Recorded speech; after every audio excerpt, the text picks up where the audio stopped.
রাষ্ট্রপতি শাহাবুদ্দিনের পদত্যাগ, ৯০ দিনের মধ্যে নতুন রাষ্ট্রপ্রধান নির্বাচন। সম্ভাব্য তালিকায় মির্জা ফখরুল, ডক্টর ইউনুস, সৈয়দ রেফাত, নাসিমুল গনি সহ বেশ কয়েকজন। রাখাইনে বিমান হামলার জেরে বাংলাদেশমুখী হাজারো রোহিঙ্গা, অনুপ্রবেশ ঠেকাতে সীমান্তে বাড়তি বিজিবি সদস্য মোতায়েন। ড্রোন নিয়ে নাফ নদীতে টহল কোস্টগার্ডের।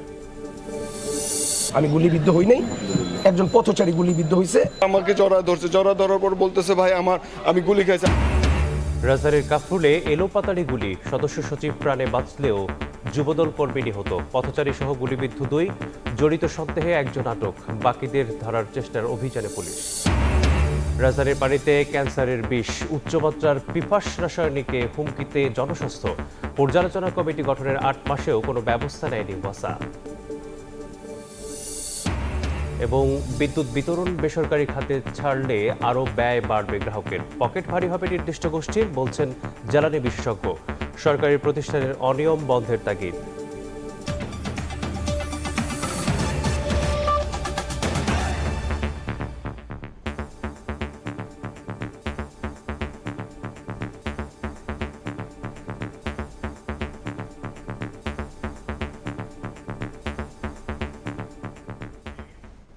ভোরের সময়ের সঙ্গে আছি আমি মেসবাহুল আলী।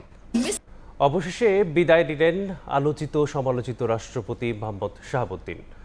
অসুস্থতার কারণ দেখিয়ে পদত্যাগ করেছেন তিনি। শুক্রবার বিকেল 5টা 1 মিনিটে সংসদ সচিবালয়ে লিখিত পদত্যাগপত্র পাওয়ার কথা জানান স্পিকার। সংবিধান অনুযায়ী ভারপ্রাপ্ত রাষ্ট্রপতির দায়িত্ব নিয়েছেন হাফিজউদ্দিন আহমদ। ৯০ দিনের মধ্যে নতুন রাষ্ট্রপতি নির্বাচন করবে জাতীয় সংসদ। হাসান ওয়ালি ও স্বপন আহমেদকে সঙ্গে নিয়ে আহমেদ সালেহিনের রিপোর্ট। বঙ্গভবন থেকে জাতীয় সংসদ ভবন দূরত্ব কয়েক কিলোমিটার। ঘড়ির কাঁটায় বিকেল 5টা। গুঞ্জন উড়িয়ে অবশেষে রাষ্ট্রপতি মোহাম্মদ শাহাবুদ্দিন পদত্যাগ করেন। তার পদত্যাগপত্র পৌঁছায় স্পিকার হাফিজউদ্দিন আহমদের কাছে। টানা কয়েকদিনের জল্পনা কল্পনার অবসান ঘটে মোহাম্মদ শাহাবুদ্দিনের স্বাক্ষরিত চিঠি স্পিকারের নিকট পৌঁছলে, যেখানে রাষ্ট্রপতি মোহাম্মদ শাহাবুদ্দিন পদত্যাগের কারণ উল্লেখ করেন তার শারীরিক অসুস্থতাকে। বর্তমান অবস্থায় রাষ্ট্রপতির মতো গুরুত্বপূর্ণ পদে দায়িত্ব পালনে অসামর্থ্যের কথাই উঠে আসে তার পদত্যাগপত্রে। এরপরই শুক্রবার বিকেল 5:30 নাগাদ আনুষ্ঠানিকভাবে রাষ্ট্রপতির পদত্যাগপত্র হাতে পাওয়ার ঘোষণা দেন স্পিকার হাফিজউদ্দিন আহমদ। চিঠির বিষয়বস্তু তুলে ধরেন তিনি। লিখিতভাবে জানিয়েছেন যে তিনি গুরুতর অসুস্থ, হৃদরোগ, উচ্চ রক্তচাপ, ডায়াবেটিস ও কিডনি জটিলতায় তিনি ভুগছেন। তার হৃদযন্ত্রে বাইপাস সার্জারি হয়েছে। ইদানিং স্বাস্থ্য পরীক্ষার অটোনমিক নিউরোপ্যাথি নামে রোগ শনাক্ত হয়েছে। এই রোগের কারণে তিনি মাঝে মাঝে অচেতন হয়ে পড়েন। এসব রোগের প্রাদুর্ভাবে এবং শারীরিক ও মানসিক অসমর্থতার কারণে রাষ্ট্রপতির মতো গুরুত্বপূর্ণ সাংবিধানিক পদের দায়িত্ব পালন করা তার পক্ষে সম্ভব হচ্ছে না। তার দীর্ঘমেয়াদী চিকিৎসার প্রয়োজন। স্বাস্থ্যগত কারণে পদত্যাগ করেছেন এবং বাংলাদেশ জাতীয় সংসদের স্পিকার হিসাবে এই পদত্যাগপত্র আমি গ্রহণ করেছি। রাষ্ট্রপতির পদ শূন্য হওয়ায় সংবিধান অনুযায়ী এ পদে নিজেই দায়িত্বভার গ্রহণ করার কথা জানান স্পিকার হাফিজউদ্দিন আহমদ। যেদিন আমি স্পিকার হিসাবে শপথ নিয়েছি, সেই দিনই ভারপ্রাপ্ত রাষ্ট্রপতি হিসেবেও শপথ নিয়েছি যদি প্রয়োজন হয়। সংবিধানের 54 অনুচ্ছেদ অনুযায়ী আমি রাষ্ট্রপতির দায়িত্ব গ্রহণ করেছি। বিগত আওয়ামী লীগ সরকারের আমলে মোহাম্মদ শাহাবুদ্দিন রাষ্ট্রপতি হলেও বর্তমান সরকারের প্রতি তার সমর্থনের কথা উল্লেখ করেন হাফিজউদ্দিন আহমদ। তিনি মাফিয়া সরকারের আমলে নির্বাচিত হলেও বর্তমানে জনগণের ভোটে যে সরকার নির্বাচিত হয়েছে তার প্রতি তিনি সমর্থন এবং শ্রদ্ধা প্রকাশ করেছেন সবসময়। আমি তার মঙ্গল কামনা করি। রাষ্ট্রপতির পদ শূন্য হওয়ার ৯০ দিনের মধ্যে নতুন রাষ্ট্রপতি নির্বাচিত করার সাংবিধানিক বাধ্যবাধকতা রয়েছে। সব জল্পনা কল্পনার অবসান ঘটিয়ে অবশেষে রাষ্ট্রপতির পদ থেকে পদত্যাগ করলেন মোহাম্মদ শাহাবুদ্দিন। আর সেই রাষ্ট্রপতির পদে দায়িত্বভার গ্রহণ করলেন স্পিকার হাফিজউদ্দিন আহমদ। সংবিধান অনুযায়ী ৯০ দিনের মধ্যে রাষ্ট্রপতি নির্বাচিত হওয়ার কথা রয়েছে। যেহেতু 22তম রাষ্ট্রপতি পদত্যাগ করেছেন, তাই 23তম রাষ্ট্রপতি কে হতে যাচ্ছেন বাংলাদেশে সেই অপেক্ষায় রয়েছে এখন পুরো দেশবাসী। আহমেদ সালেহিন, সময় সংবাদ, ঢাকা। বঙ্গভবন ছাড়ার পর গুলশান 1-এর 123 নম্বর রোডের গ্রিন ভিলা নামের নিজ বাড়িতে উঠছেন সদ্য সাবেক রাষ্ট্রপতি মোহাম্মদ শাহাবুদ্দিন। দীর্ঘদিন ফাঁকা পড়ে থাকা বাড়িটিকে এরই মধ্যে খসে বেজে প্রস্তুত করা হচ্ছে। তবে মোহাম্মদ শাহাবুদ্দিনের শারীরিক অবস্থার অবনতি হলে চিকিৎসার জন্য বিদেশে যাওয়ার পরিকল্পনাও রয়েছে বলে জানা গেছে। 22তম রাষ্ট্রপতি হওয়ার পর বঙ্গভবনে ছিলেন মোহাম্মদ শাহাবুদ্দিন। নানা জল্পনা কল্পনার অবসান ঘটিয়ে শুক্রবার বিকেল 5টায় পদত্যাগ করেছেন তিনি। এই পদত্যাগের মধ্য দিয়ে সমাপ্তি হচ্ছে তার বঙ্গভবনের জীবনচক্র। মোহাম্মদ শাহাবুদ্দিন 2023 সালের এপ্রিলে শপথ নেওয়ার পর এই বঙ্গভবনে কেটেছে তার নাটকীয় জীবন। বঙ্গভবনে বসে নানা সময় বক্তব্য দিয়ে বিতর্ক জন্ম দিয়েছেন মোহাম্মদ শাহাবুদ্দিন। অবশেষে শারীরিক কন্ডিশনের কাছে পরাজিত হয়ে নানা রোগের সম্মুখীন হয়ে পদত্যাগ করতে বাধ্য হয়েছেন তিনি। তবে এখন সবচেয়ে বড় প্রশ্ন, রাষ্ট্রপতি পদ ছাড়ার পর কোথায় থাকবেন শাহাবুদ্দিন, কি হবে তার পরবর্তী পরিকল্পনা। নিয়ম অনুযায়ী বাসভবন ছাড়তে হচ্ছে শাহাবুদ্দিনকে। সংশ্লিষ্ট একটি দায়িত্বশীল সূত্রের দাবি, পদত্যাগের পরপরই রাজধানীর গুলশানের 123 নম্বর রোডের গ্রিন ভিলা নামে ব্যক্তিগত বাড়িতে উঠবেন সাবেক রাষ্ট্রপতি শাহাবুদ্দিন। রাষ্ট্রীয় বাসভবন বঙ্গভবন ছেড়ে ব্যক্তিগত জীবনেই ফিরবেন তিনি। আবার দেশে কিছুদিন অবস্থান করার পর স্বাস্থ্যগত কারণে চিকিৎসা ও বিশ্রামের উদ্দেশ্যে বিদেশে যাওয়ার পরিকল্পনা রয়েছে তার। তবে কোন দেশে যাবেন, কবে যাবেন কিংবা কতদিন অবস্থান করবেন, এসব বিষয়ে এখনো কোনো আনুষ্ঠানিক তথ্য প্রকাশ করা হয়নি। রাষ্ট্রপতির পদত্যাগের পরবর্তী অবস্থান নিয়ে রাজনৈতিক অঙ্গন ও প্রশাসনিক মহলে চলছে নানা আলোচনা। তবে এ বিষয়ে সরকার কিংবা রাষ্ট্রপতির কার্যালয় থেকে এখন পর্যন্ত কোনো মন্তব্য পাওয়া যায়নি। শফিকুজ্জামান রুবেল, সময় সংবাদ, ঢাকা। রাষ্ট্রপতি মোহাম্মদ শাহাবুদ্দিনকে ঘিরে বাংলাদেশের রাজনীতিতে বিতর্ক নতুন কিছু নয়। বিনা প্রতিদ্বন্দ্বিতায় নির্বাচিত হয়েছিলেন রাষ্ট্রপতি। দেখেছেন আওয়ামী শাসনামলের পতন, সাক্ষী ছিলেন অন্তর্বর্তী সরকারের। সবশেষ গণতন্ত্রের নতুন যাত্রায় সঙ্গী হয়েছেন বিএনপি সরকারেরও। মোহাম্মদ শাহাবুদ্দিন চুপ্পুর বঙ্গভবন অধ্যায় ছিল কখনো নন্দিত, কখনো নিন্দিত। বলিউল সাকিবের প্রতিবেদন।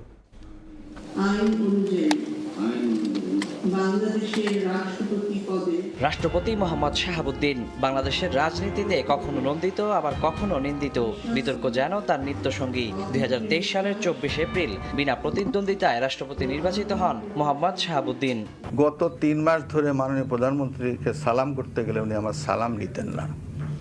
তা আমি দেখতাম যে ওনার চরণের ধুলো আমি পাই না।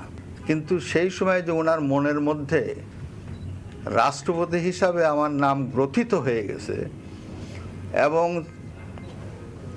সেজন্যই যে উনি আমার সালাম নেওয়াটা বিব্রতকর মনে করতেন, এটা তো পরে বুঝলাম। রাষ্ট্রপতি হওয়ার মাত্র 1 বছরের মাথায় পতন ঘটে আওয়ামী লীগ সরকারের। 24-এর গণ অভ্যুত্থানের পর অন্তর্বর্তী সরকারের উপদেষ্টাদের শপথ বাক্য পাঠ করান তিনি। ওই বছরেই অক্টোবরে এক সাক্ষাৎকারে শেখ হাসিনার পদত্যাগ পত্র নেই দাবি করে জন্ম দেন নতুন বিতর্ক। জোরালো হয় তার পদত্যাগের দাবি। তবে সাংবিধানিক সংকটের আশঙ্কায় সে যাত্রায় রক্ষা পান তিনি।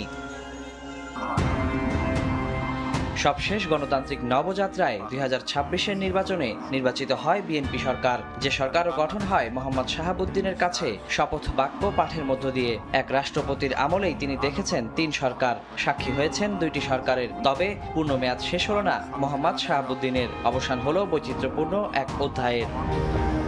রাষ্ট্রপতি হওয়ার কিছুদিন আগে শেখ হাসিনার পা ছুঁয়ে সালাম করেন শাহাবুদ্দিন। শুধু তাই নয়, রাষ্ট্রপতি হওয়ার আগে সামাজিক যোগাযোগ মাধ্যমে একজন টক শো উপস্থাপকের ছবিতে শাহাবুদ্দিনের আইটি থেকে করা মন্তব্যের স্ক্রিনশট হয়ে ওঠে তখনকার টক অফ দ্য কান্ট্রি।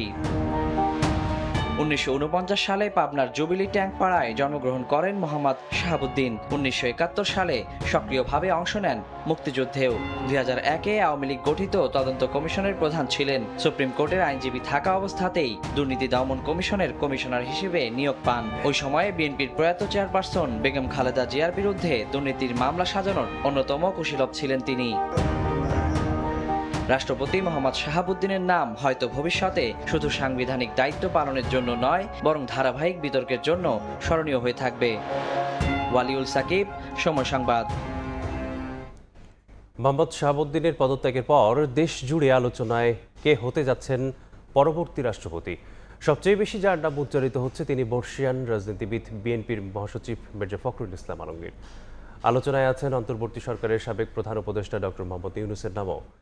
গুঞ্জন আছে সাবেক প্রধান বিচারপতি সৈয়দ রেফাত আহমদ এবং মন্ত্রিপরিষদ সচিব নাসিবুল গনির নাম নিয়েও। রাষ্ট্রপতি জনাব মোহাম্মদ শাহাবুদ্দিন মেয়াদ সম্পূর্ণ হওয়ার আগেই অসুস্থতার কারণ দেখিয়ে পদত্যাগ করলেন রাষ্ট্রপতি মোহাম্মদ শাহাবুদ্দিন। ফলে সংবিধান অনুযায়ী ভারপ্রাপ্ত রাষ্ট্রপতির দায়িত্বে জাতীয় সংসদের স্পিকার মেজর হাফিজউদ্দিন আহমদ। গেল কিছুদিন ধরেই বিভিন্ন মহলে গুঞ্জন চলছিল মোহাম্মদ শাহাবুদ্দিনের পদত্যাগের। একই সাথে সবার আলোচনায় কে হতে যাচ্ছেন দেশের পরবর্তী রাষ্ট্রপতি। তবে কিছুদিন ধরেই নানা মহলে গুঞ্জন আছে আরও বেশ কয়েকজনের নাম। বিএনপি সরকার গঠনের পরে পরবর্তী রাষ্ট্রপতি হওয়ার দৌড়ে সবচেয়ে বেশি আলোচনায় এসেছে বিএনপির মহাসচিব ও সরকারের স্থানীয় সরকার ও পল্লী উন্নয়ন মন্ত্রী মির্জা ফখরুল ইসলাম আলমগীরের নাম। বঙ্গভবনের 23তম বাসিন্দা হওয়ার দৌড়ে আলোচনায় আছেন অন্তর্বর্তীকালীন সরকারের সাবেক প্রধান উপদেষ্টা ডক্টর মোহাম্মদ ইউনূস। 5 আগস্টের পর দেশের ক্রান্তি লগ্নে সরকার প্রধানের দায়িত্ব নেয় রাষ্ট্রপতি পদে তাকেই অনেকে এগিয়ে রাখছেন। এদিকে দেশের 25তম প্রধান বিচারপতির দায়িত্ব নিয়ে অনেকেরই সুনজরে আসেন সৈয়দ রেফাত আহমদ। পাশাপাশি আলোচনায় আছে মন্ত্রিপরিষদ সচিব নাসিমুল গনির নাম।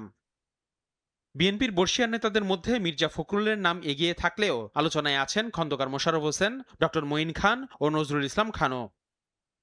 আসিফ মোহাম্মদ সিয়াম, সময় সংবাদ, ঢাকা।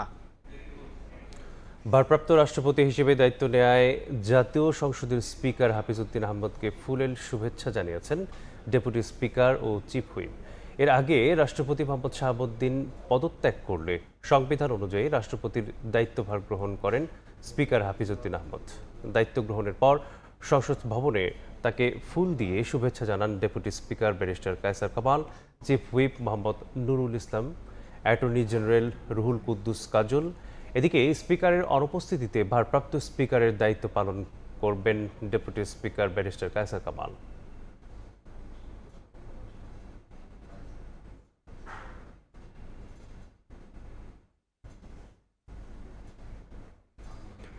রাষ্ট্রপতির পদ থেকে মোহাম্মদ শাহাবুদ্দিনের বিদায়ের মধ্য দিয়ে ফ্যাসিবাদের রেখে যাওয়া ছায়া নেমে গেল বলে মন্তব্য করেছেন বিরোধী দলীয় নেতা ও জামায়াতের আমির ডাক্তার শফিকুর রহমান।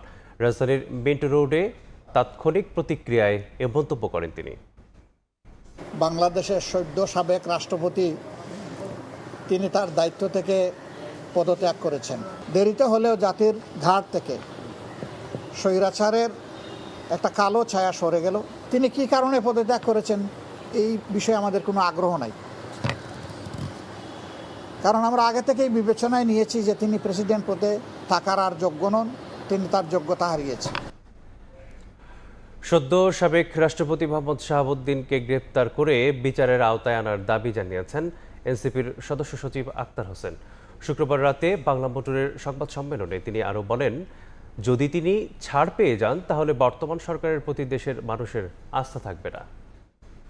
এই শাহাবুদ্দিন চুপ্পু এমন একজন ব্যক্তি যিনি বাংলাদেশে ফেসিবাদকে প্রলম্বিত করেছেন, ফেসিবাদের শিকড় কেটেছেন এবং ফেসিস্ট শেখ হাসিনা তার সবথেকে বড় দোসরের ভূমিকা পালন করেছেন। এই বাংলাদেশে নানা মাত্রার অপরাধ, সেগুলোর সঙ্গে এই ফেসিবাদী শাহাবুদ্দিন চুপ্পু তার সংযোগ আছে। তিনি অসুস্থতার অজুহাতের কথা বললেও তার পদত্যাগপত্রের মধ্যে এমনভাবে তিনি ন্যারেটিভ সাজিয়েছেন যেটা আসলে তার জন্যে একটা সেফ এক্সিটের জায়গা তৈরি করতে পারে। অবিলম্বে এই শাহাবুদ্দিন চুপ্পুকে গ্রেফতার করতে হবে এবং বিচারের আওতায় নিয়ে আসতে হবে।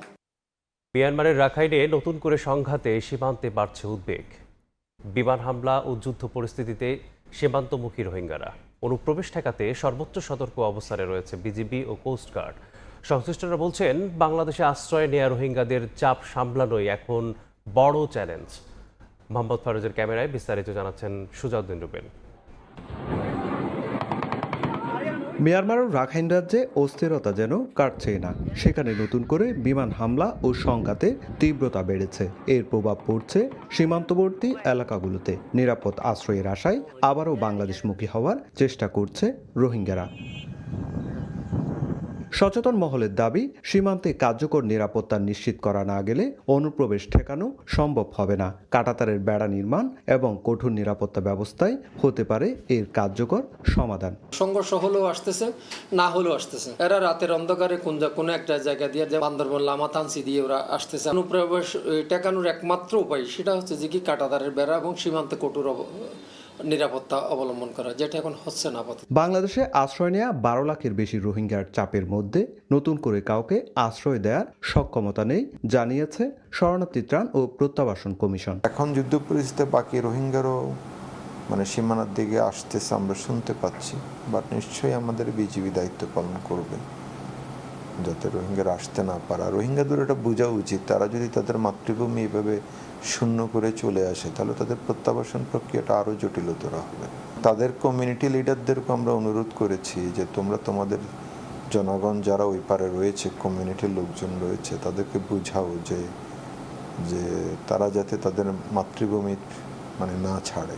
রাখাইনের সংঘাত বাড়ায় সীমান্তে নজরদারি জোরদার করেছে বিজিবি। টেকনাফের নাপ নদী থেকে শুরু করে বান্দরবনের নাইক্ষ্যংছড়ি ও কক্সবাজারের উখিয়ার সীমান্তে মোতায়েন করা হয়েছে আগের যে কোনো সময়ের তুলনায় বেশি সদস্য। পাশাপাশি আধুনিক জলযান, ড্রোন প্রযুক্তি ও নিয়মিত টহলের মাধ্যমে সীমান্তে কড়া নজরদারি চালাচ্ছে কোস্টগার্ড। বিওপিগুলো আমাদের যে ক্যাপাসিটি রয়েছে, ধারণ ক্ষমতা রয়েছে, তার সর্বোচ্চ ধারণ ক্ষমতা অনুযায়ী সেখানে অবস্থান করছে এবং ফলাফল আপনারা দেখতে পাচ্ছেন যে কোনো সময় রোহিঙ্গা হোক বা মায়ানমারের নাগরিক হোক বাংলাদেশে আসার সাথে সাথে আমরা চেষ্টা করছি ধরার। সব রকম পন্থা অবলম্বন করে আমরা আমাদের সজাগ দৃষ্টি এই সীমান্ত এলাকায় রেখেছি এবং সীমান্ত এলাকায় উদ্ভূত যে কোনো পরিস্থিতি মোকাবেলায় আমরা সচেষ্ট রয়েছি। রাখাইনের পরিস্থিতি কোন দিকে যায় তার উপর নির্ভর করছে সীমান্তের আগামী দিনের চিত্র।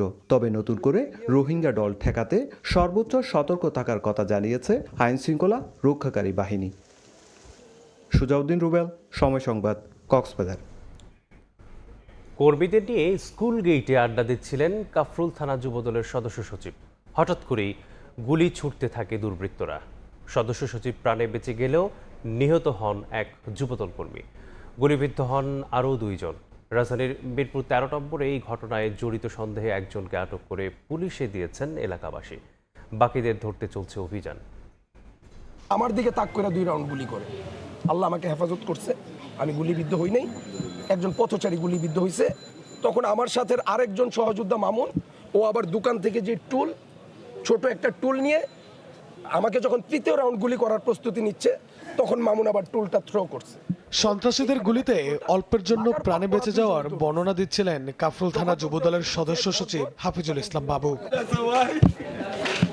শুক্রবার রাতে মিরপুর 13 নম্বরে শেরে বাংলা সরকারি প্রাথমিক বিদ্যালয়ের গেটের সামনে বন্ধু ও দলীয় নেতাকর্মীদের নিয়ে আড্ডা দিচ্ছিলেন বাবু। হঠাৎ করে 4 যুবক এসে গুলি চালাতে শুরু করে। নিহত হন ইউসুফ নামে এক যুবদল কর্মী। ইউসুফ চিৎকার দিয়ে বলছে তোর সাথে কি? ধরার সাথে সাথে ইউসুফকে বুকের বাম পাশে ঠেকায় গুলি করছে 1 রাউন্ড। গুলিবিদ্ধ হওয়ার পরে ইউসুফ আসছে, ইউসুফ আইসা আমাকে জড়ায় ধরছে, জড়া ধরার পর বলতেছে ভাই আমি গুলি খাইছি। ঘটনাস্থল থেকে এলোপাতারি গুলি ছুড়ে পালানোর সময় আহত হন পথচারী সহ 2 জন। প্রাণে বেঁচে যাওয়া বাকিদের জবানে উঠে আসে রোমহর্ষক সেই বর্ণনা। আমারে ফায়ার করছে, আমার ফায়ারটা একটা পথচারীর গায়ে লাগছে। আল্লাহ পাক বাঁচাইছে আমাকে। দৃশ্যমান 3 জন ব্যক্তি হাঁটা চলা কইরা গুলি কইরা চলে গেল। তারা যাওয়ার জন্য ফাঁকা আওয়াজ করছে নাকি গুলি করছে, সেই গুলি যে লাগছে তার গায়ে, আর এই কাপড়ের দোকানদার। ঘটনার পরপরই একজনকে অস্ত্রসহ আটক করেছে পুলিশ। বাকিদের গ্রেফতারেও চলছে অভিযান। ঘটনার সময় 2 জন গুরুতর আহত, পরে একজন মারা গেছে হাসপাতালে। দুর্বৃত্তদের একজনকে অস্ত্রসহ গ্রেফতার করা হয়েছে, বাকিদের গ্রেফতারের চেষ্টা চলছে। নিহত ইউসুফ আলীর গ্রামের বাড়ি বরিশালের উজিরপুরে। আহত 2 জন ঢাকা মেডিকেল কলেজ হাসপাতালে চিকিৎসাধীন। নাইম হাসান, সময় সংবাদ, ঢাকা। জুনের তুলনায় জুলাইয়ে ডেঙ্গুতে আক্রান্ত ও মৃত্যুর সংখ্যা বেড়েছে দ্বিগুণ। বিশেষজ্ঞরা বলছেন এখনই নিয়ন্ত্রণ সম্ভব না হলে আগস্ট সেপ্টেম্বরে বাড়তে পারে আরও কয়েক গুণ। এদিকে গত বছরের তুলনায় আক্রান্ত ও মৃত্যুর সংখ্যা এখন পর্যন্ত কম হলেও স্বস্তিতে থাকার সুযোগ নেই বলে জানান চিকিৎসকরা। তাদের সংখ্যা যে কোনো সময়েই বাড়তে পারে ডেঙ্গুর প্রাদুর্ভাব। মনির হোসেনের রিপোর্ট। মৌসুমি বায়ুর প্রভাবে দেশের কোথাও টানা বৃষ্টি, আবার কোথাও গুঁড়ি গুঁড়ি, ফলে জমে থাকা পানিতে শঙ্কা বাড়ছে এডিস মশার ব্যাপক প্রজননে। আবহাওয়ার পূর্বাভাস বলছে বৃষ্টি ঝরতে পারে মৌসুম জুড়েই, তবে আগস্ট সেপ্টেম্বরে স্বাভাবিকের তুলনায় কম বৃষ্টি হতে পারে। জুন, জুলাই, আগস্ট এবং সেপ্টেম্বর এই বর্ষাকালের বৃষ্টি স্বাভাবিক অপেক্ষা একটু কম হওয়ার সম্ভাবনা আছে। এমন বৃষ্টিপাত এডিস মশার প্রজননের জন্য অত্যন্ত ইতিবাচক পরিবেশ তৈরি করে বলে জানান বিশেষজ্ঞরা। স্বাস্থ্য অধিদপ্তরের প্রতিবেদনে দেখা যায় গত জুনের তুলনায় এ মাসে রোগীর সংখ্যা বেড়েছে দ্বিগুণ। একই অবস্থা মৃত্যুর সংখ্যায়ও। যদি সঠিকভাবে ব্যবস্থা নিতে না পারি তাহলে আগামী মাস বিশেষ করে আগস্ট এবং সেপ্টেম্বর এই দুটি মাস ডেঙ্গু পরিস্থিতি খারাপ হওয়ার একটি ঝুঁকি আছে। গত বছর এবং চলতি মৌসুমের পরিসংখ্যানে দেখা যায় 2025 সালের তুলনায় এবছর এখন পর্যন্ত ডেঙ্গুতে আক্রান্ত ও মৃত্যুর সংখ্যা প্রায় অর্ধেক। যদিও এ নিয়ে স্বস্তিতে থাকার সুযোগ নেই বলে মনে করেন চিকিৎসকরা। ওইটা ভেবে যদি আমরা রিল্যাক্টেন্ট হয়ে যাই তাহলে যে কোনো সময় কিন্তু ডিজাস্টার বা একটা বিপদ আমাদের কাছে চলে আসতে পারে। যে ধরনের সাবধানতা অবলম্বন করা উচিত সেটা সরকারি পর্যায় থেকে তারপরে স্থানীয় প্রশাসন থেকে শুরু করে নাগরিকদের সেই সতর্কতাটা সবার মধ্যে থাকতে হবে।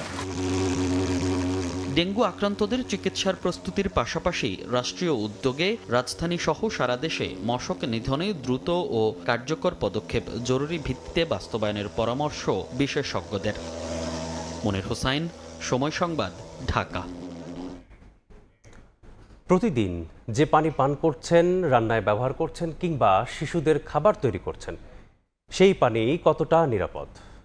ঢাকা ওয়াসার পানিতে শনাক্ত হয়েছে বিপজ্জনক রাসায়নিক পিফাস, যা ক্যান্সারের ঝুঁকি বাড়াতে পারে বলে সতর্ক করেছেন গবেষকরা।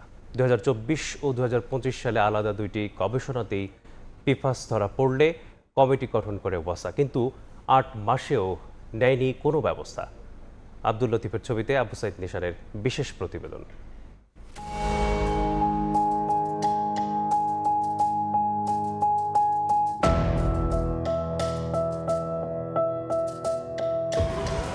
বর্তমানে রাজধানীতে ওয়াসার বিশুদ্ধ পানির এটিএম বুথের সংখ্যা 350টি, গ্রাহক সংখ্যা 8 লাখের বেশি। প্রতিদিন গড়ে 13 লাখ লিটার পানি বিক্রি হয়। পান করা, রান্না, শিশুদের খাবার তৈরি সবকিছুতেই ব্যবহার হচ্ছে এই পানি। কিন্তু সেই পানিতেই মিলেছে এমন রাসায়নিক যা নিয়ে বাড়ছে উদ্বেগ।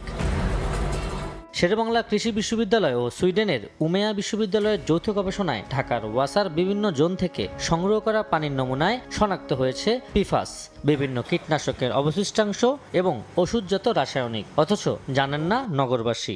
এটা তো সাংঘাতিক জিনিস, তাই না? আপনার জীবনের ঝুঁকিপূর্ণ কোনো ব্যাপার পানিতে থেকেই থাকে, তাহলে তো ওয়াসা কর্তৃপক্ষকে তো এটা সজাগ হওয়া দরকার। মানুষ অসুস্থ হয়ে পড়বে, তাতে আমাদেরও ক্ষতি। আমিও তো এখন পানির লেগে আসছি। আবারও পরীক্ষা নিরীক্ষা করুক, গবেষণা করুক, যদি সত্যিই পাওয়া যায় তাহলে সেটা থেকে জনগণ যাতে মুক্তি পায়। পিফাসকে বলা হয় ফরএভার কেমিক্যাল, কারণ এই রাসায়নিক সহজে ভাঙে না, দীর্ঘদিন পরিবেশে টিকে থাকে এবং মানবদেহ জমা হতে পারে।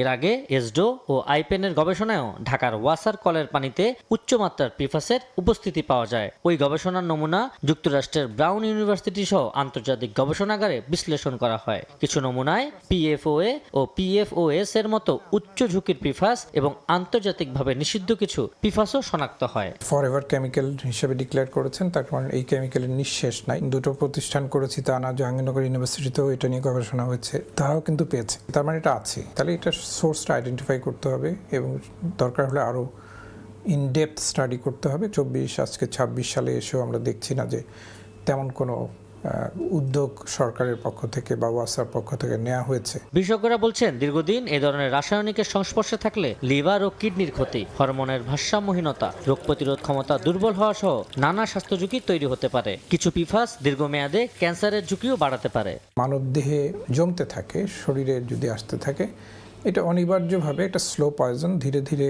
ক্যান্সারের দিকে ধাবিত হব। নানা ধরনের অর্গানে গিয়ে এটা ইম্প্যাক্ট ক্রিয়েট করবে, এটা লিভারকে নষ্ট করবে, এটা আপনার নর্মাল ডাইজেস্টিভ সিস্টেমটাকে ক্ষতিগ্রস্ত করবে, ব্লাড ভেসেলের মাধ্যমে এটা চলে যেতে পারে, এটা রক্তের ক্যান্সারের কারণ হতে পারে। ফলে এটাকে খুবই জরুরি ভিত্তিতে পদক্ষেপ নেওয়া উচিত। এদিকে গবেষণা প্রতিবেদনের উপর ভিত্তি করে কমিটি গঠন করে ওয়াসা। 8 মাস পেরিয়ে গেলেও এখনো কোনো ফলাফল প্রকাশ করেনি তারা। এ বিষয়ে ওয়াসার ব্যবস্থাপনা পরিচালক বলছেন, গবেষণার ফলাফল তারা পর্যালোচনা করছেন। ওরা নিজেরাই বলছে যে আমার সামনে, আমি তো যে প্যানিক তৈরি করার জন্য তারা এটা ইউজ করেছে। আমরা আগে আমাদের লেভেলে আমাদের দেশে যে আমাদের যে অ্যাপারেটাস আছে না, এটা কিন্তু ইউরোপিয়ান স্ট্যান্ডার্ড, আমরা দেখি না এখানে কি আছে। তবে প্রশ্ন থেকেই যায়, একের পর এক গবেষণায় একই ধরনের দূষণের তথ্য সামনে আসার পরও কেন কার্যকর পদক্ষেপ নেওয়া হচ্ছে না। 2024 সালে এসডো এবং 2025 সালে শেরেবাংলা কৃষির গবেষণা প্রতিবেদনে উঠে আসে ঢাকার ওয়াসার পানিতে পাওয়া যাচ্ছে বিষাক্ত রাসায়নিক পদার্থ পিফাস। এ নিয়ে কমিটি গঠন করে ঢাকা ওয়াসা, কিন্তু এতদিনও কেন ফলাফল প্রকাশ পায়নি তা নিয়ে জনমনে উঠেছে প্রশ্ন। দ্রুত সময়ের মধ্যে গবেষণা প্রতিবেদনে আসা ফলাফল নিয়ে ওয়াসার কার্যকারিতা তুলে ধরার উপর জোর দেন স্থানীয় বাসিন্দারা। আবু সাইদ নিশান, সময় সংবাদ, ঢাকা। বিদ্যুৎ বিতরণ বেসরকারি খাতে ছাড়ার চিন্তা করছে সরকার। এতে ব্যয় বেড়ে দিন শেষে খেসারত দিতে হবে গ্রাহককে, এমনটাই মনে করছেন জ্বালানি বিশেষজ্ঞরা। তাদের মতে বেসরকারি খাতে সরকারের নিয়ন্ত্রণ না থাকাই এর অন্যতম কারণ। অনিয়ম বন্ধ করে বিতরণ কোম্পানিগুলোকে গ্রাহক বান্ধব করার পরামর্শ তাদের। ফারুক ভূঁইয়া রবিনের রিপোর্ট। গ্রাহকের ঘরে ঘরে আলো ছড়ায় যে বিদ্যুৎ উৎপাদন ও সঞ্চালনের পর তা পৌঁছে দেওয়া হয় 6 বিতরণ প্রতিষ্ঠান ডিপিডিসি, ডেসকো, নেসকো, ওজোপাডিকো, পিডিবি ও পল্লী বিদ্যুতের মাধ্যমে। তবে এতদিনের এই পদ্ধতিতে এবার পরিবর্তন আনতে চায় সরকার। সরকারি মালিকানাধীন কোম্পানি থেকে বিদ্যুৎ বিতরণের নিয়ন্ত্রণ বেসরকারি খাতে তুলে দেওয়ার পরিকল্পনা নীতি নির্ধারকদের। ডিস্ট্রিবিউশন কোম্পানিগুলো আছে আপনার, government company, I want to privatize whole. দেশে বিদ্যুৎ উৎপাদনের বড় একটি অংশের জন্য নির্ভর করতে হয় বেসরকারি খাতের উপর।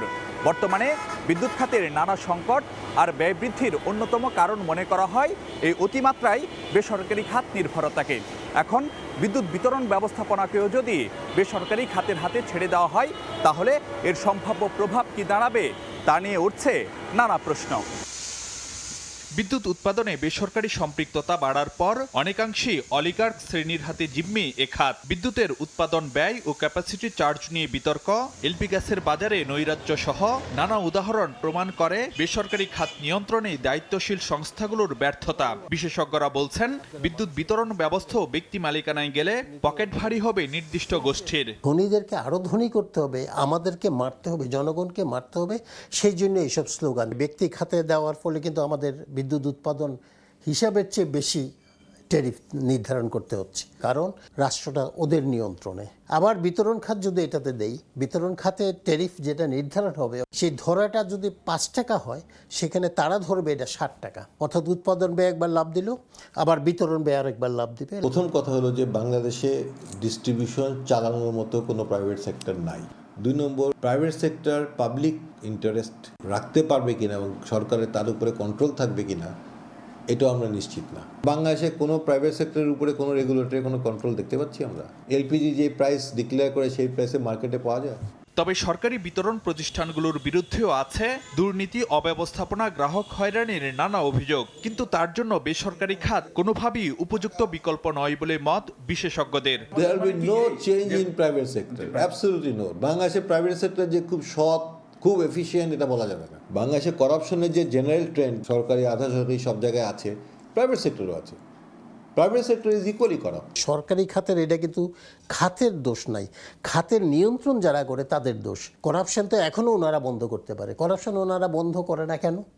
একটাই কারণ, করাপশনের ভাগ সবাই পায়, পাওয়ারফুল লোকেরাও করাপশনের ভাগ পায়। ওনারা যদি প্রাইভেটকে দেয়, এই করাপশন কি বন্ধ হবে? না, ওনারা তো প্রাইভেট পার্টির থেকেও পয়সা নেবে, তোল নেবে না। ভারতের কয়েকটি শহরে বিদ্যুৎ বিতরণে আদানি, রিলায়েন্স, টাটার মতো প্রতিষ্ঠানের সফলতা থাকলেও বাংলাদেশের বাস্তবতা ভিন্ন বলে মনে করেন কোনো বিশেষজ্ঞ। ফারুক ভূঁইয়া, রবিন, সময় সংবাদ, ঢাকা। ছুটির দিনেও রাজধানীতে গ্যাস সংকট, পাম্পে মিলছে না পর্যাপ্ত সিএনজি। এতে বিপাকে যানবাহন সংশ্লিষ্টরা। সরবরাহ না থাকায় বন্ধ রয়েছে অধিকাংশ সিএনজি ফিলিং স্টেশন। ঘন্টার পর ঘন্টা লাইনে দাঁড়িয়ে থেকেও গ্যাস না পেয়ে ক্ষুব্ধ চালকরা। বাসা বাড়িতেও জ্বলছে না চুলা। প্রাকৃতিক গ্যাস সরবরাহ ব্যাহত হওয়ায় রাজধানী জুড়েই দেখা দিয়েছে তীব্র সিএনজি সংকট। ফিলিং স্টেশনে ঘন্টার পর ঘন্টা লাইনে দাঁড়িয়েও মিলছে না গ্যাস। বন্ধ রয়েছে অধিকাংশ সিএনজি স্টেশন। ছুটির দিন সকাল থেকেই রাজধানীতে খোলা থাকা পাম্পগুলোতে দেখা যায় যানবাহনের দীর্ঘ লাইন। গ্যাস সংগ্রহে অনেকেই অপেক্ষা করছেন মধ্যরাত থেকে। ভোর 6টায় এসেছি, সারাক্ষণ এখানে আমরা বসে থাকবো। এই সিরিয়াল ঠেলে ওই এই মেন রাস্তা শুরু করেছে, এই মেন রাস্তা শুরু করে ঘুরা এই যে তোমার দাইছি মতন 15 দিয়ে কয় গ্যাস নাই। পাম্পে আসছি সকাল 8টায়, এখনো গ্যাস নাই, পাম্পেও গ্যাস নাই, আমরা লাইনে দাঁড়ায় আছি। পরশুকার রাত্রে 3টা বাজে যায় দাঁড়াইছি, সকাল 9টা বাজে গ্যাস নিয়ে আইছি, মাত্র 33 টাকার গ্যাস ঢুকছে। চাহিদা অনুযায়ী সরবরাহ না থাকায় সেবা দিতে না পেরে বিপাকে পাম্প সংশ্লিষ্টরাও। সামান্য একটু বাড়ছে ইনলেট প্রেশার, যার কারণে সামান্য দিয়ে আমরা চালাচ্ছি এবং 2টা করে নজেলে বিক্রি চালু রাখছে। যেখানে পাওয়ার কথা 10 PSI, সেখানে আমরা পাচ্ছি 2 PSI।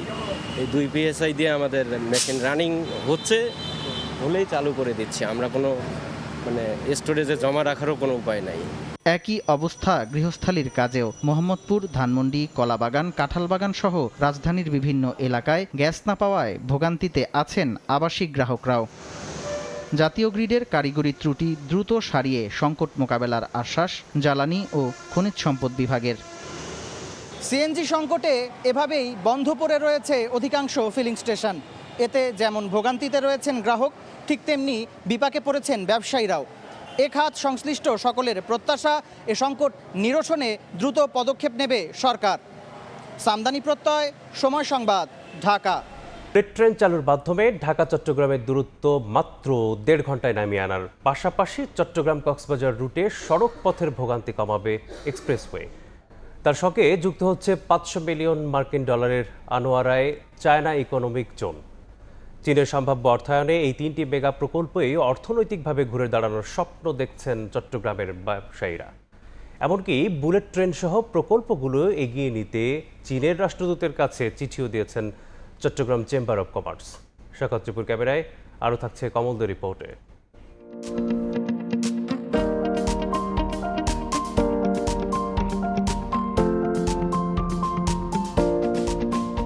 ঢাকা চট্টগ্রাম সড়ক পথের 265 কিলোমিটার দূরত্ব অতিক্রমে এখন সময় লাগছে 6 থেকে 8 ঘন্টা, আর 320 কিলোমিটার রেলপথের দূরত্ব অতিক্রমে 5.5 থেকে 7 ঘন্টা সময় লাগছে। আবার দুর্ঘটনা কিংবা যানজট সৃষ্টি হলে সময় লাগে 10 ঘন্টার বেশি। এই অবস্থায় দেশের অর্থনীতির লাইফলাইনের যাত্রাপথের সময় কমিয়ে আনতে বিশেষ প্রস্তাব নিয়ে হাজির চীন সরকার। তৈরি করতে চাই বুলেট ট্রেন চলাচলের যাত্রাপথ।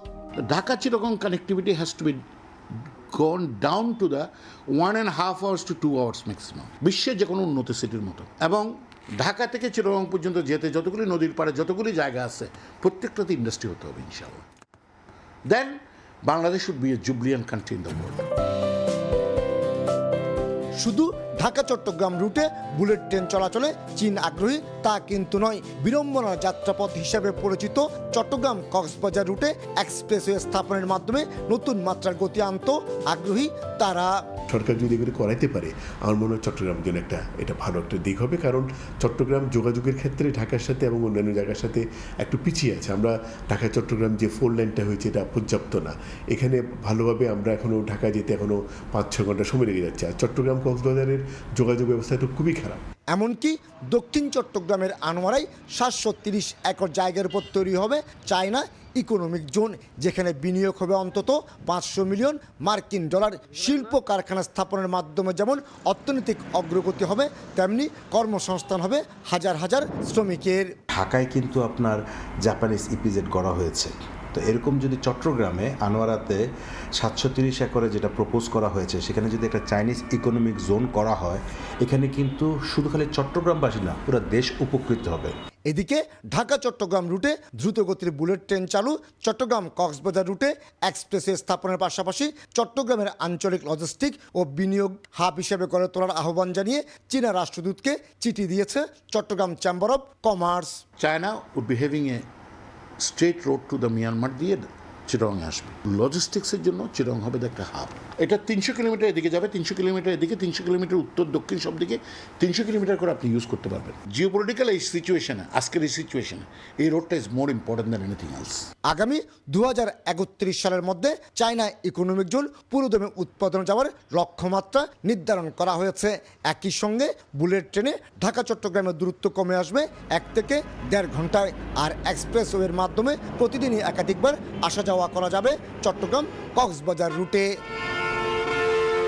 ভূরাজনৈতিক চিত্রে কৌশলগতভাবে সুবিধাজনক স্থানে রয়েছে বাংলাদেশের এই বন্দর নগরী চট্টগ্রাম, আর তাই ঢাকা চট্টগ্রাম বুলেট ট্রেন কিংবা চট্টগ্রাম কক্সবাজারের এক্সপ্রেসওয়ে, একই সাথে চায়না ইকোনমিক জোন, আর এই মেগা প্রকল্পগুলো বাস্তবায়ন হলে দক্ষিণ এশিয়ার অর্থনীতি চিত্র পাল্টে দেবে বাংলাদেশ। কমল দে, সময় সংবাদ, চট্টগ্রাম। রপ্তানি কমে গেছে কুমিল্লার বিবির বাজার স্থলবন্দর দিয়ে। একসময় সিমেন্ট ও এলপিজি রপ্তানি হলেও এখন সীমিত আকারে সিমেন্ট যাচ্ছে। কমেছে পাসপোর্টধারী যাত্রী চলাচলও। ব্যবসায়ীরা বলছেন রাজনৈতিক অস্থিতিশীলতার জন্য এতদিন রপ্তানি বাণিজ্য সমস্যা হলেও বর্তমানে এর সমাধান হওয়া জরুরি। তবে বন্দর কর্তৃপক্ষ বলছে ভারত ভিসা জটিলতা তৈরি করায় বাণিজ্য বিঘ্নিত হচ্ছে। বাহরাইনের পাঠানো তথ্য ও ছবি নিয়ে রিপোর্ট।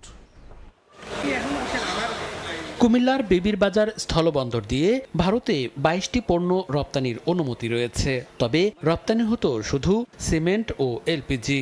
2024 সালের 5 আগস্টের পর বন্ধ হয়ে যায় এলপিজি রপ্তানি। বর্তমানে সীমিত আকারে সিমেন্ট রপ্তানি চালু আছে। সংশ্লিষ্টরা বলছেন পণ্য রপ্তানির সঙ্গে কমেছে পাসপোর্টধারী যাত্রী চলাচলও। খোদ ভারতীয়রা বলছেন বাংলাদেশের সঙ্গে আগের মতো বাণিজ্য ও যাত্রী পারাপার স্বাভাবিক হলে উপকার দু দেশেরই।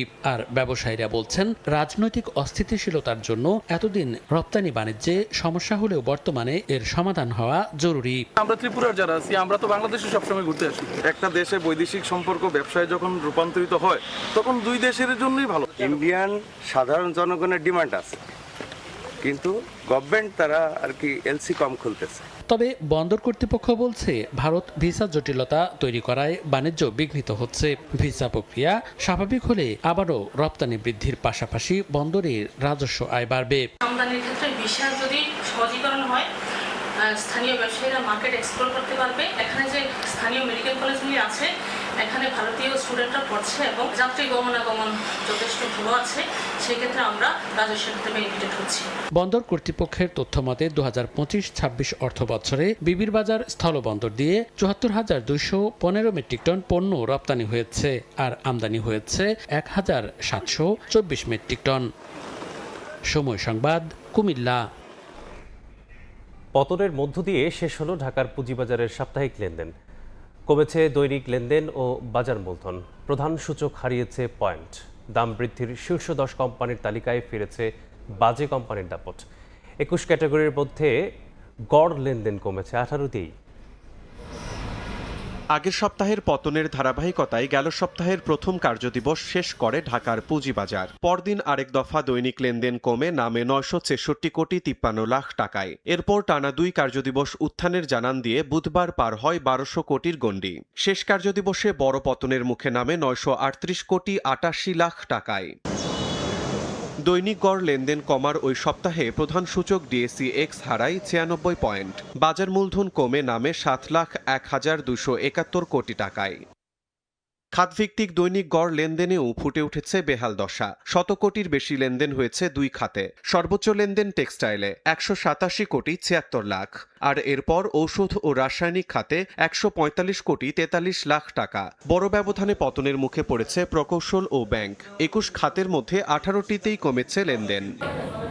এদিকে সপ্তাহ জুড়ে দাম বৃদ্ধির তালিকায় আবারও দাপটে ফিরেছে সবচেয়ে বাজে খাত জেড ক্যাটাগরির প্রতিষ্ঠান। শীর্ষ 10 কোম্পানির মধ্যে আগের সপ্তাহে যেখানে এ ক্যাটাগরির প্রতিষ্ঠান ছিল 7টি, সেখানে গেল সপ্তাহে অর্ধেকই দখলে নিয়েছে জেড ক্যাটাগরির প্রতিষ্ঠান। শিমুল হোসেন, সময় সংবাদ, ঢাকা। টানা বর্ষণ ও পাহাড়ি ঢলে বান্দরবনে ক্ষতিগ্রস্ত 180 কিলোমিটার সড়ক। কোথাও সৃষ্টি হয়েছে বড় বড় গর্ত, ব্যাহত হচ্ছে যান চলাচল। বরাদ্দ পেলে ক্ষতিগ্রস্ত সড়ক দ্রুত মেরামত করার কথা জানিয়েছে এলজিডি। বিস্তারিত এর জাকিরের রিপোর্টে। ধসে গেছে সড়ক, কোথাও দেখা দিয়েছে ফাটল, আবার অনেক জায়গায় নিচ থেকে সরে গেছে মাটি, সৃষ্টি হয়েছে বড় বড় গর্ত। এই চিত্র বান্দরবান সদর, লামা আলী কদম, নাইক্ষ্যংছড়ি সহ বিভিন্ন উপজেলায়। এর মধ্যে পার্বত্য চট্টগ্রাম উন্নয়ন বোর্ডের 25 কিলোমিটার, সড়ক ও জনপথের 65 কিলোমিটার এবং এলজিডির 90 কিলোমিটার সড়ক ক্ষতিগ্রস্ত হয়েছে। এছাড়া টানা বর্ষণ ও পাহাড়ি ঢলে ক্ষতিগ্রস্ত বিভিন্ন উপজেলার অভ্যন্তরীণ সড়কও।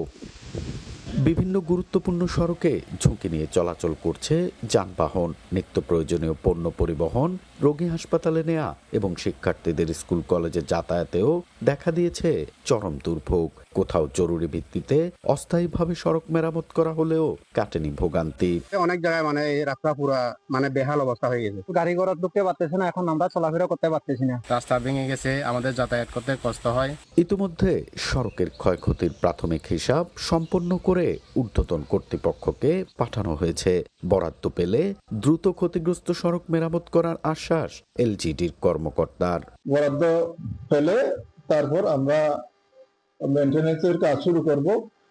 ইতিমধ্যে আমাদের এলজিডির LCS মহিলা কর্মীদের মাধ্যমে রাস্তা কাজও চলতেছে। সরকারি তথ্য মতে টানা বর্ষণ ও পাহাড়ি ঢলে বন্যায় ক্ষতিগ্রস্ত সড়ক মেরামতে ব্যয় হবে 133 কোটি টাকা। এ জাকির, সময় সংবাদ, বান্দরবান। টানা বৃষ্টি আর জলাবদ্ধতায় নোয়াখালীর হাতিয়ায় প্রায় 25,000 হেক্টর ফসলি জমি ক্ষতিগ্রস্ত হয়েছে। ঋণ নিয়ে চাষাবাদ করায় এখন লোকসানের শঙ্কায় দিশেহারা কৃষকরা। কৃষি বিভাগ বলছে এরই মধ্যে ক্ষতিগ্রস্তদের তালিকা করে মন্ত্রণালয়ে পাঠানো হয়েছে। সাইফুল্লাহ কামরুলের পাঠানো তথ্য ও মোহাম্মদ ইয়াসিনের ছবি নিয়ে রিপোর্ট। ফসলের ক্ষেতে জমে আছে পানি, নষ্ট হয়ে গেছে অনেক জমির আবাদ। চলতি সপ্তাহের বৃষ্টিতে নোয়াখালীর দীপু উপজেলা হাতিয়ার বিস্তীর্ণ ফসলের মাঠে জলাবদ্ধতার সৃষ্টি হয়েছে।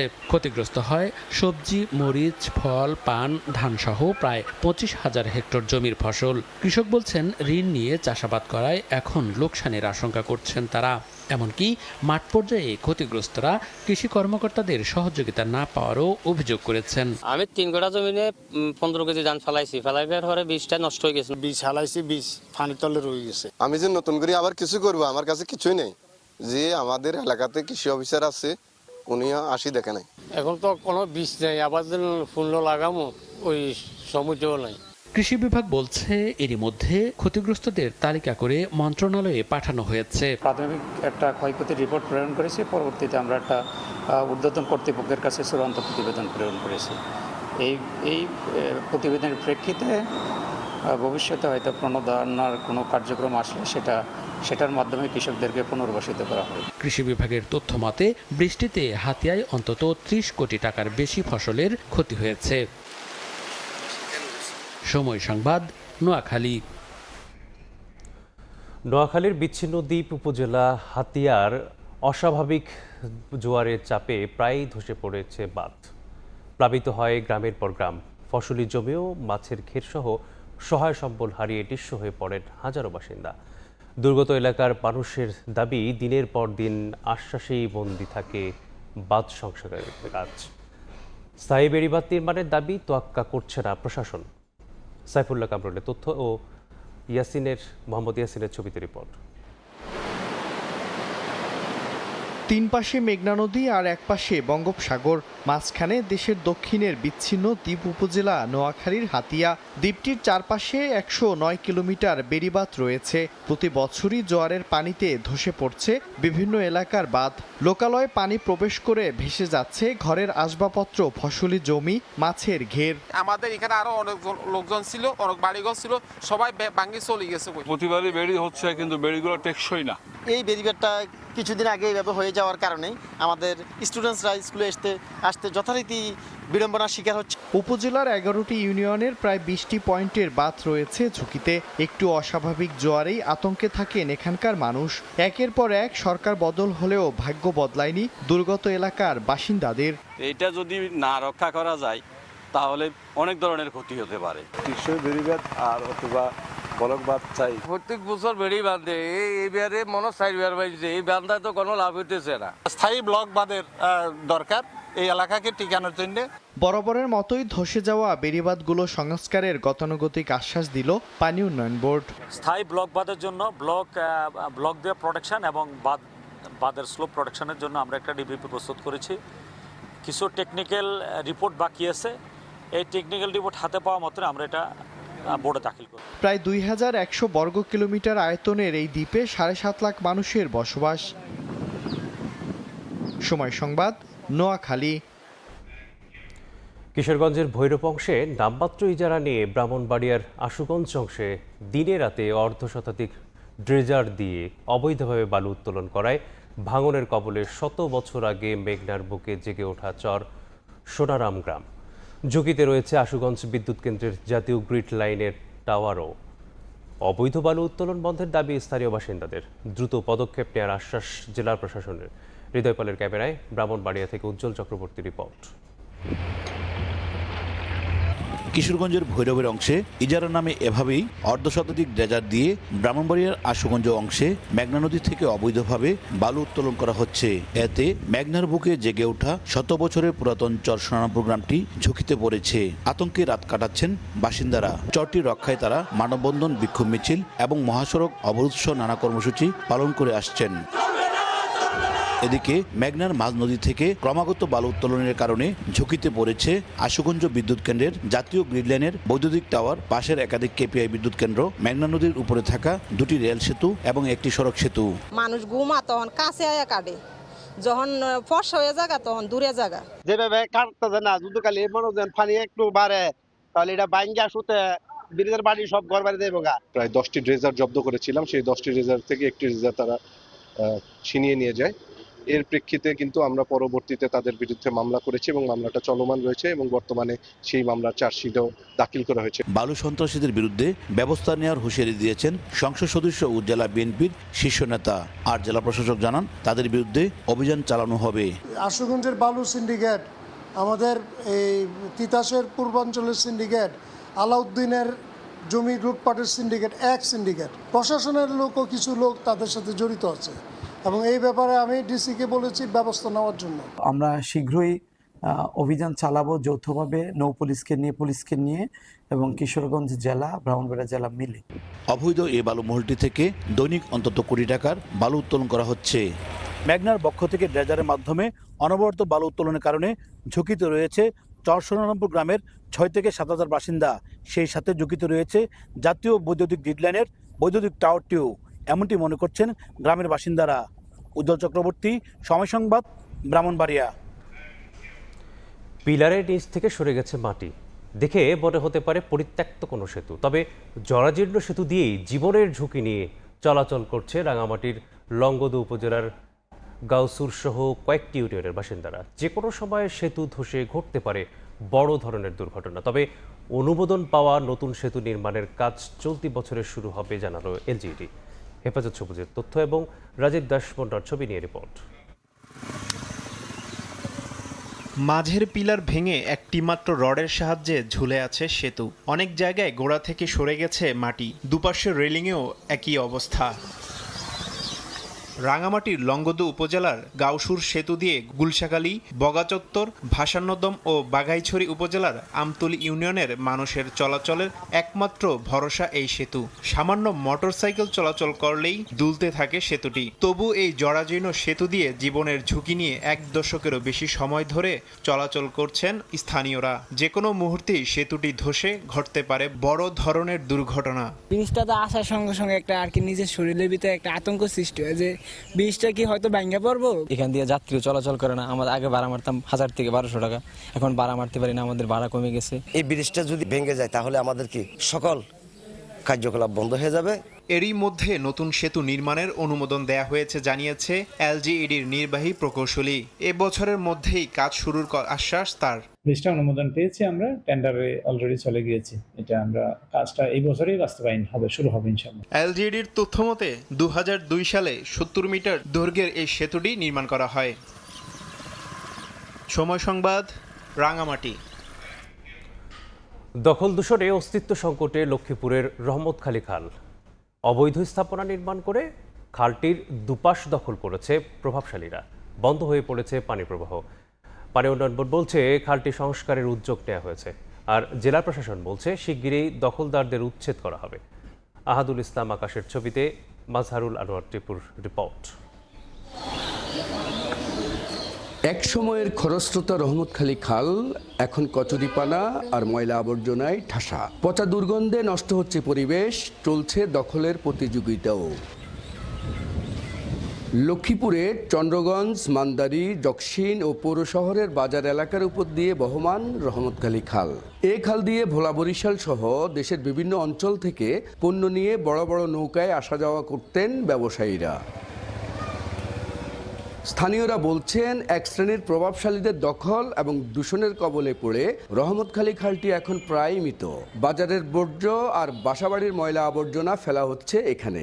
এতে খালের পানি পচে ছড়াচ্ছে দুর্গন্ধ, বিপন্ন হচ্ছে পরিবেশ ও জীববৈচিত্র্য। বড় বড় নৌকা ভিড়ত, এবং এর আগে এখানে লঞ্চ আসত। ভূমিদস্যুরা এই খালটা জবরদখল করার পরে এই খালটারে এখন মেরে ফেলছে। পানি অনুপযোগী, মানুষ তো ব্যবহার করতে পারতেছে না, বরং সে এই পানি ব্যবহার করতে মানুষের আরো রোগ জীবাণু। বর্ষার শুরুতে পানি উপরে উঠে যায়, বাড়িঘর ডুবি যায়, সাথে সাথে ডুবে তো কি হয় তা তো বুঝেন, কাজটাও চলে যায়, মানুষ মারা যায়, অসুস্থ হয়ে যায় প্রতিনিয়ত। যাতায়াতের অনেক সমস্যা হয়, ময়লা আবর্জনা গন্ধে মোছা মাছে এবং বাচ্চাদের ডেঙ্গু পর্যন্ত হয়ে গেছে। যাতায়াত করতে পারি না গন্ধে। এই যে এই ময়লাগুলোর কারণে আমাদের অনেক মশার আক্রমণ অনেক বেশি থাকে। এদিকে খাল খনন প্রকল্পের আওতায় ইতোমধ্যে 17 কিলোমিটার পর্যন্ত রহমতখালী খাল সংস্কারের জন্য প্রস্তাবনা সংশ্লিষ্ট মন্ত্রণালয়ে পাঠানো হয়েছে। আর খালটিকে বাঁচাতে সমন্বিত পরিকল্পনা গ্রহণের পাশাপাশি অবৈধ দখলদার উচ্ছেদ অভিযান চালানো হবে বলে জানিয়েছেন জেলা প্রশাসক। প্রকল্পটা বাস্তবায়ন হলে আমাদের পৌরসভার ভিতরে যে অংশটা সেটা খনন হয়ে যাবে। আর ময়লা ফেলার যে বিষয়টা আপনারা বলেছেন সেটা আমরা বারবারই মাইকে প্রচার করছি, আমাদের ব্যবসায়ীদেরকে যারা এবং কি যারা খালপাড়ে যারা আছে তাদেরকে আমরা সচেতন করছি। সারা দেশব্যাপী খাল খননের যে প্রস্তাবনা প্রস্তুত করা হচ্ছে তার মধ্যে রহমতখালী খালকে আমরা অন্তর্ভুক্ত করেছি এবং এই রহমতখালী খালের 17 কিলোমিটার যে অংশ আছে এটা আমাদের এখন খননযোগ্য অংশ, এই অংশ আমরা খনন করব। দখল এটা উচ্ছেদ করা হবে, একই সাথে এই পানির প্রবাহ, নেভিগেশন এবং ওয়াকওয়ে একটা ইন্টিগ্রেটেড উন্নয়ন প্রকল্প নেওয়ার মাধ্যমে এর সমাধান করতে যাচ্ছি। রহমতখালী খালটির দৈর্ঘ্য 40 কিলোমিটার, এর মধ্যে সদর উপজেলা অংশে পড়েছে 18 কিলোমিটার। এক সময়ের খরস্রোতা এই রহমতখালী খালের প্রস্থ ছিল স্থানভেদে 30 থেকে 40 মিটার, কিন্তু অবৈধ দখল ও দূষণের কবলে পড়ে লক্ষ্মীপুর পৌর অংশে খালটির প্রস্থ এখন দাঁড়িয়েছে 10 থেকে 12 মিটারে। অবৈধ দখল ও দূষণ মুক্ত করা গেলে হারানো ঐতিহ্য ফিরে পেত খালটি, এমনটাই বলছেন সচেতন মহল। মাজহারুল আনোয়ার টিপু, সময় সংবাদ, লক্ষ্মীপুর। চাঁদপুরে নদীতে মিলছে না কাঙ্ক্ষিত ইলিশ। জেলেরা বলছেন প্রতি বছর জুলাইয়ে প্রচুর মাছ ধরা পড়লেও এবারের চিত্র ভিন্ন। এ কারণে বাজারে কমছে সরবরাহ। ভরা মৌসুমেও ইলিশ না পাওয়ার কারণ খুঁজতে গবেষণা করার কথা বলছেন গবেষকরা। নাইমুল ইসলাম দিরবের ছবিতে ফারুক আহমদের রিপোর্ট। নদীতে মাছ ধরতে জাল ফেলছেন জেলেরা, তবে অন্য মাছ ধরা পড়লেও দেখা নেই ইলিশের। ভরা মৌসুমে চাঁদপুরে নদীতে মিলছে না কাঙ্ক্ষিত ইলিশ। এ কারণে জেলার সবচেয়ে বড় পাইকারি আড়ত বড় স্টেশন বাজারে কমেছে ইলিশের সরবরাহ। জেলেরা বলছেন প্রতি বছর জুলাইয়ের এই সময় প্রচুর পরিমাণ ইলিশ ধরা পড়লেও এবারে চিত্র ভিন্ন। এ কারণে তাদের আয়ও কমেছে। ইলিশ নাই, নাই, কারো কোনো নাও নাই, কারণে মাছ কমছে। ডাক্তারের নির্ধারণ করছে আরো কমিয়ে দিচ্ছে। এদিকে মৌসুমে কেন ইলিশ মিলছে না তা নিয়ে গবেষণার কথা বলছেন গবেষকরা। এনভায়রনমেন্টাল কোনো অসুবিধা হচ্ছে কিনা, ম্যান মেড অর্থাৎ অ্যানথ্রোপোজেনিক এবং প্রাকৃতিক ন্যাচারাল এই দুই ধরনের বিষয় কাজ করছে কিনা সেইগুলি খতিয়ে দেখা বা গবেষণা করার প্রয়োজন আছে বলে মনে করছি। চাঁদপুর বড় স্টেশন বাজারে 1 কেজির বেশি ওজনের ইলিশ বিক্রি হচ্ছে প্রতি কেজি 3000 টাকা, যা 2 বছর আগেও ছিল 1200 টাকা। ফারুক আহমদ, সময় সংবাদ, চাঁদপুর। ভোরের সময় এই ছিল আমার কাছে। পরবর্তী সংবাদগুলো জানাতে যুক্ত হবেন তাজমিলা খান। ধন্যবাদ আলিফ। পরবর্তী সংবাদগুলো জানাবো আমি তাজমিলা খান। দেখছেন ভোরের সময়, সঙ্গেই থাকুন। রাজধানীর মতিঝিলে মেট্রো রেল স্টেশনের নিচে হেঁটে যাওয়ার সময় ককটেল বিস্ফোরণে আহত হয়েছেন একজন। তাকে ঢাকা মেডিকেলে চিকিৎসা দেওয়া হচ্ছে। প্রত্যক্ষদর্শীরা জানান শুক্রবার সন্ধ্যা 7টার পর বোমা থাকার খবর পেয়ে অভিযান শুরু করে পুলিশ। মেট্রো স্টেশনের নিচে বোমা সদৃশ্য বস্তু উদ্ধারের ঘটনায় এলাকায় আতঙ্ক ছড়িয়ে পড়ে। ঘটনাস্থল থেকে অন্তত 2টি বোমা সদৃশ্য বস্তু নিষ্ক্রিয় করে পুলিশের বোম ডিসপোজাল ইউনিট।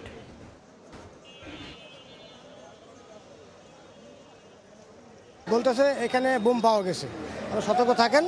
মানে বদরতা যাওয়ার পরেই মাগরিবের আজানের পরে, পরে আমরা ওদিকে আসলাম, আসার পরে একটা বোম বাস্ট হইল।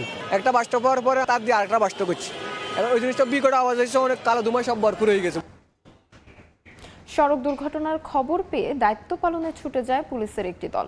ঘটনাস্থলে পড়ে থাকা মরদেহটি 10 বছর বয়সী সন্তানের দেখে কান্নায় ভেঙে পড়েন কনস্টেবল শামসুল আলম। হৃদয় বিদারক ঘটনা ঘটেছে কিশোরগঞ্জে।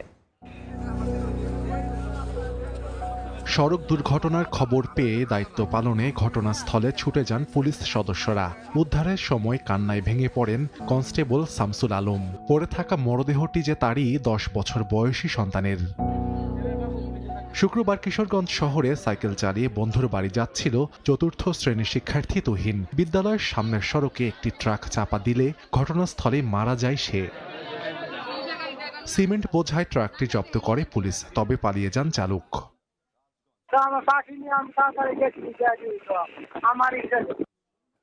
ডিউটি পার্টিকে বলেছি ঘটনাস্থলে যান, একটা ছেলে মারা গেল। ওই গাড়ির ড্রাইভারই আমাকে ওই ড্রাইভারের সন্তান।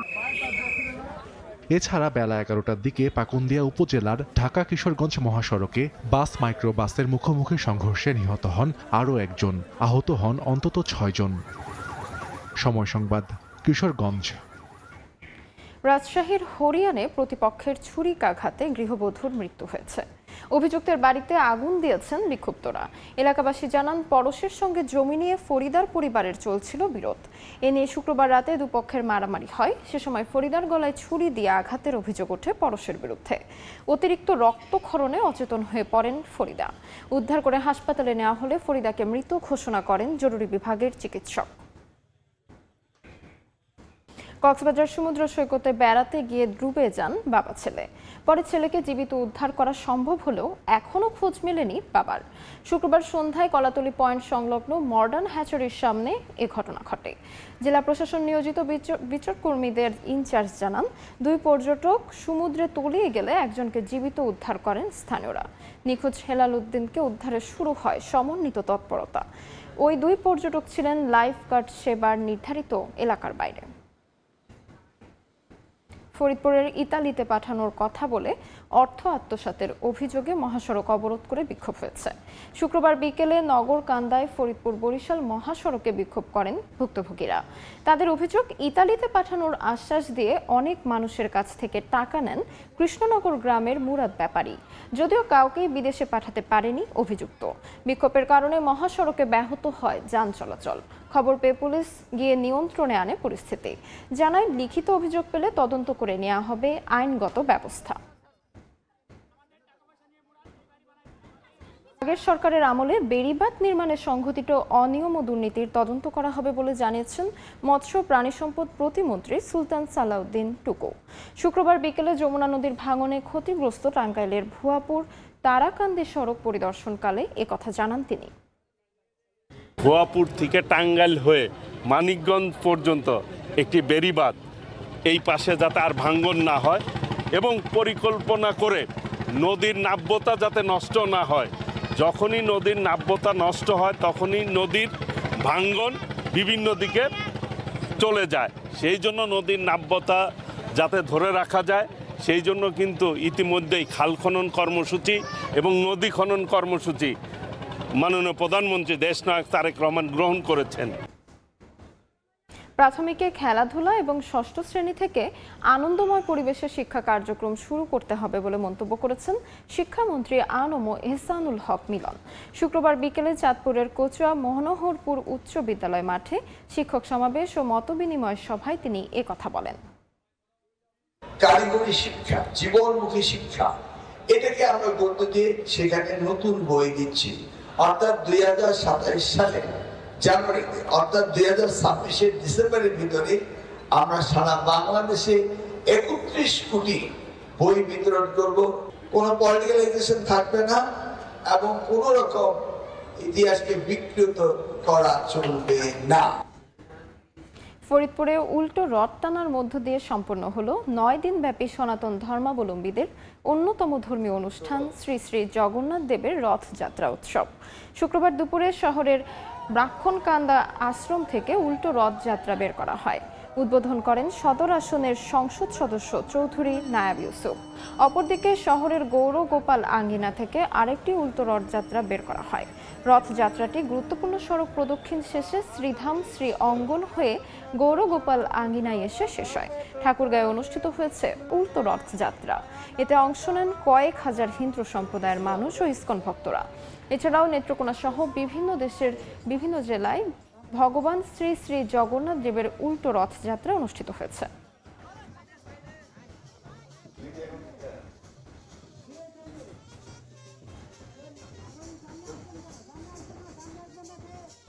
বাজারের বেচাকেনার খবর জানতে নোয়াখালীর বেগমগঞ্জ চৌরাস্তায় আছেন সহকর্মী সাইফুল্লাহ কামরুল এবং সবজির দরদাম জানাতে কুমিল্লা নগরীর রাজগঞ্জে আছেন ইশতিয়াক আহমেদ। সরাসরি প্রথমেই যাচ্ছি সাইফুল্লাহ কামরুলের কাছে। সাইফুল্লাহ, আমি এই মুহূর্তে দাঁড়িয়ে আছি নোয়াখালীর বেগমগঞ্জ উপজেলার বেগমগঞ্জ চৌরাস্তা মাছের আড়তে। এই বেগমগঞ্জ চৌরাস্তাটি হচ্ছে মূলত বৃহত্তর নোয়াখালীর পান কেন্দ্র, যেটি এখানে মূলত পাইকারি বাজার। এই বাজারে ভোর 6টা থেকে সকাল 8টার মধ্যে এখানে পাইকারি মাছ সেল হয়। এখানকার আজকে যে যারা আছেন তাদের বক্তব্য হচ্ছে যে গত সপ্তাহ থেকে আজকে মাছের দাম একটু বৃদ্ধি পেয়েছে। এখানে মূলত এই নোয়াখালীর বাজার হলো, এখানে মাছ মূলত আসে খুলনা, সাতক্ষীরা, চট্টগ্রামের বারেরহাট, বীরসরাই, পাহাড়তলী এবং কুমিল্লা, চান্দিনা, লাকসাম, খিলা এবং ফেনী, সোনাগাজী এলাকা থেকে এখানে মাছ আসে। এখানে আজকে যে মাছের দর দেখা গেছে, সেই মাছের দর দেখা গেছে তেলাপিয়া যেগুলো একটু বড় আকারের, সেটি পাইকারি বিক্রি হচ্ছে 250 টাকা, এটি খুচরা বিক্রি হচ্ছে 260 থেকে 270 টাকা। আর তাছাড়া ছোট তেলাপিয়াগুলো বিক্রি হচ্ছে পাইকারি সেল 200 টাকা, এটি খুচরা বিক্রি হচ্ছে 220 টাকা। আর পাঙ্গাস 190 টাকা থেকে 160 টাকা, যেটি 230 টাকা থেকে 170 টাকা খুচরা বিক্রি করা হয়। এখানে যে কই মাছ সেটি বড় আকার কই মাছগুলো এখানে 200 টাকা কেজি দরে বিক্রি হচ্ছে, যেটি খুচরা দরে বিক্রি হচ্ছে 230 টাকা। আর মাগুর মাছ, যেটি চাষের মাগুর মাছ, সেই মাগুর মাছটি এখানে 400 টাকার মাগুর মাছ এখানে খুচরা বিক্রি হয় 450 টাকা।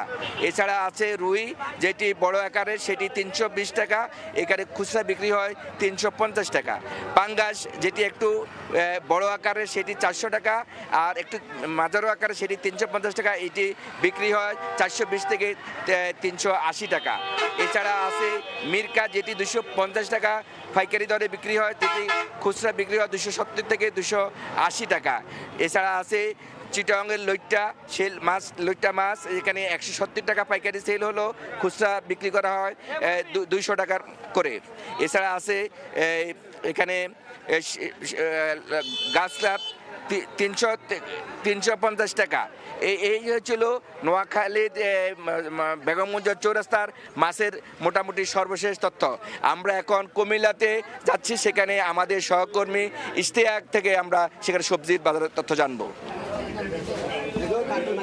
কাকডাকা ভোরে কুমিল্লার যারা গোমতী চরাঞ্চলের কৃষকরা রয়েছেন, তারা কিন্তু কুমিল্লার রাজগঞ্জ বাজারে তাদের যে ফসল, সেই ফসলগুলো তার সবজি তারা নিয়ে আসেন। সেখানে এসে যারা রাজগঞ্জ বাজার যারা আড়তদাররা রয়েছেন তাদের কাছে পাইকারি দামে বিক্রি করেন। এই মুহূর্তে আমি দাঁড়িয়ে রয়েছি কুমিল্লা নগরীর রাজগঞ্জ বাজারের যে পাইকারি বাজার, সেখানে এসে সবজির বাজারে যদি আমি আপনাদের আজকে দেখানোর চেষ্টা করি, আজকে যে সবজির বাজার, সেখানকার যে রাজগঞ্জ বাজার যারা আড়তদাররা রয়েছেন তারা কিন্তু এই মুহূর্তে যে সবজির বেচাকেনা সেটা কিন্তু শুরু হয়েছে।